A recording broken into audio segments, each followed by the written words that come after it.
The house I bought was more than just a property. It was a symbol of my hard work and independence. But that sense of pride was short-lived when I discovered a shocking truth. My parents had transferred ownership of the house to my younger sister without my knowledge or consent. The betrayal hit me like a storm.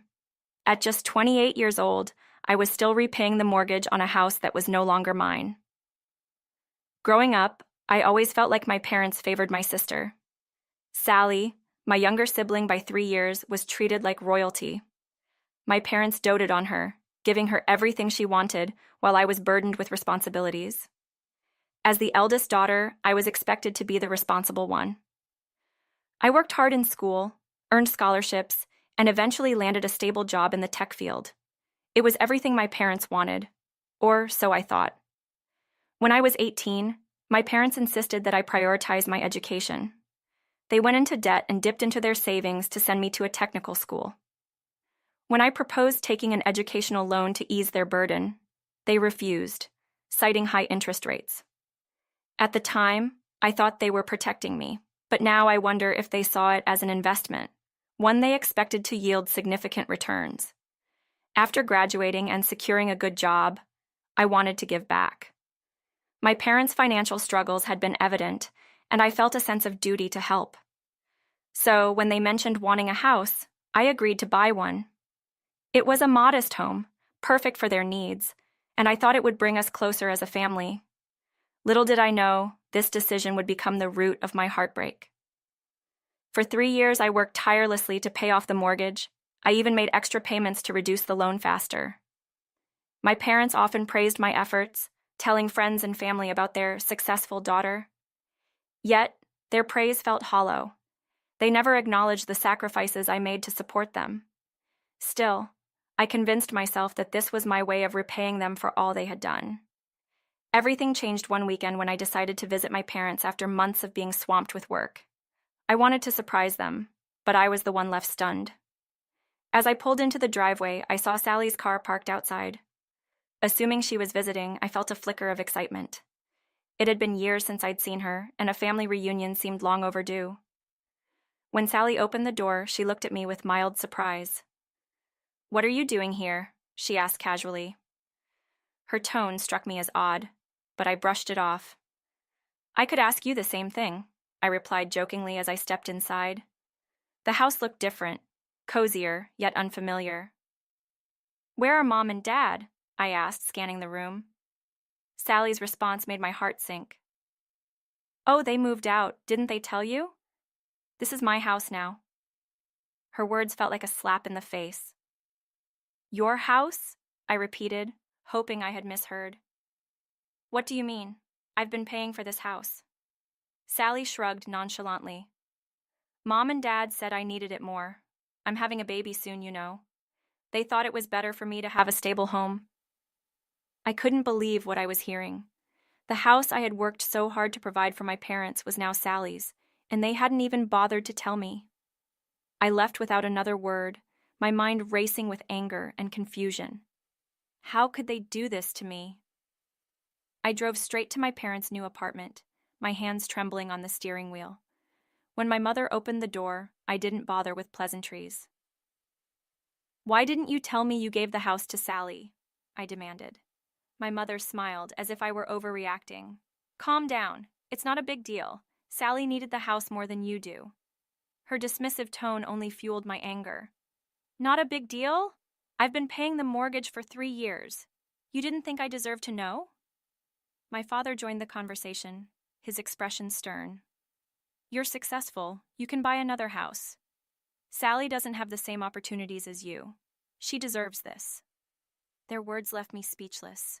They genuinely believed they were justified in their actions. I tried to argue, pointing out that Sally and her husband should take responsibility for their own family. But my parents refused to listen. To them, I was being selfish. The next day, I went to the bank to check the remaining mortgage balance. I had been overpaying, hoping to reduce the loan faster, but something didn't add up. The bank manager informed me that the extra payments I sent hadn't been credited to the mortgage.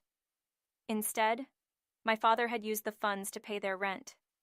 Hearing this, I felt a wave of betrayal wash over me.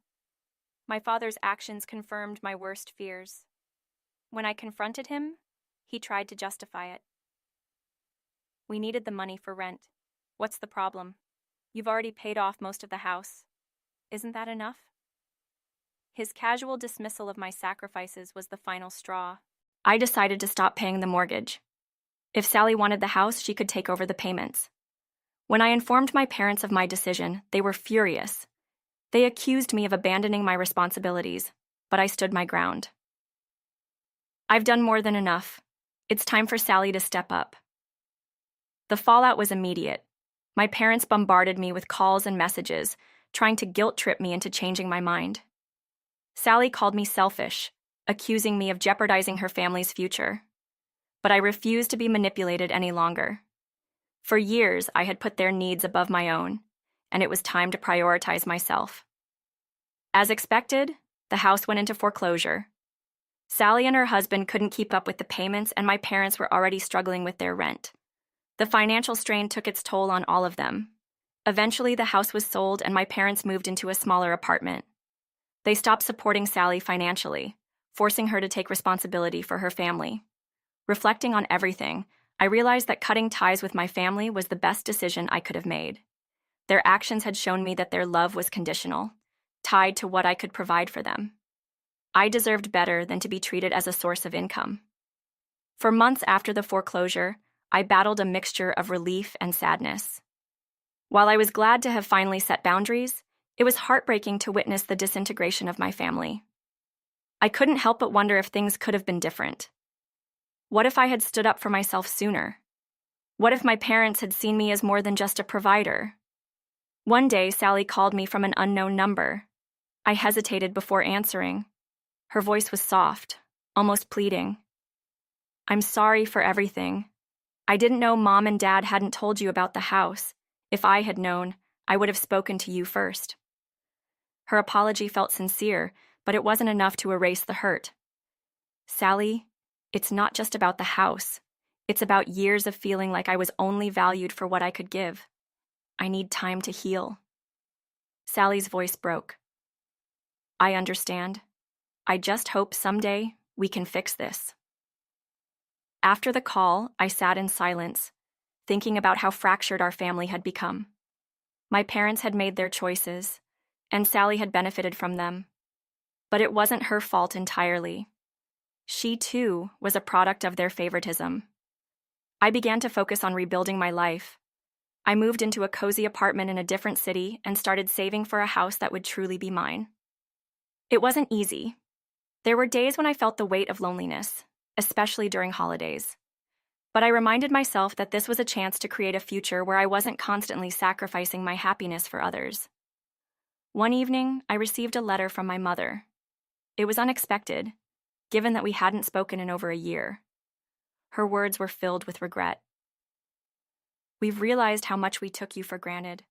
We're sorry for the pain we caused. We hope you can forgive us someday." The letter brought tears to my eyes, but it also filled me with resolve. Forgiveness wouldn't come easily, but I was open to the possibility, on my terms. I decided to respond with honesty. "I need time to heal. I hope you can respect that." As time passed, I found solace in new friendships and hobbies. I started painting, something I had always wanted to try but never had the time for. It became a form of therapy, a way to channel my emotions. I also joined a local community group, where I met people who shared similar experiences of family betrayal. Their stories reminded me that I wasn't alone. Years later, I finally achieved my dream of owning a home. It was a small, charming house with a garden that I filled with flowers. Standing on the porch, I felt a sense of pride that was entirely my own. This was my sanctuary, free from the weight of others' expectations. My relationship with my family remained distant, but I no longer felt anger. Instead, I felt a quiet acceptance. People make mistakes, and while their actions had hurt me deeply, I couldn't let it define my life. Forgiveness, I realized, was more for my peace than theirs. Looking back, I saw how far I had come. The journey had been painful, but it had also been transformative.